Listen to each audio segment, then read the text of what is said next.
ఒకసారి మీ అమ్మ దగ్గరికెళ్ళి, "అమ్మా! నీ పెళ్లి తర్వాత మీ అత్తగారింట్లో ఏదైనా కష్టాలు పడ్డావా? వాళ్ళు నిన్ను బానే చూసుకున్నారా?" అని అడగండి. 99% అమ్మ కళ్ళలో నీళ్లొస్తాయి. పాత రోజులు గుర్తొచ్చి బాధ పెట్టిన వాళ్ళని తిట్టుకుంటారు. కానీ చాలా తక్కువ మంది మాత్రమే నన్ను కూతురులా చూసుకున్నారని చెప్తారు.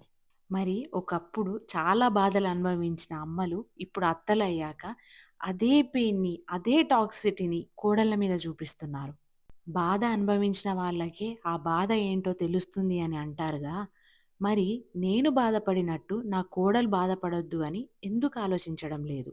కనీసం ఇప్పుడున్న జనరేషన్ అయినా చేంజ్ అవ్వాలి.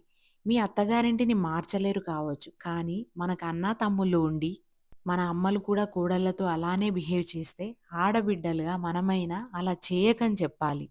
నన్ను మా అత్తగారింట్లో ఎవరైనా బాధ పెడితే, మీరు ఎలా అయితే బాధపడతారో, వాళ్ళ అమ్మా, నాన్న కూడా అలానే బాధపడతారు కదా అని అర్థమయ్యేలా నొక్కి చెప్పాలి.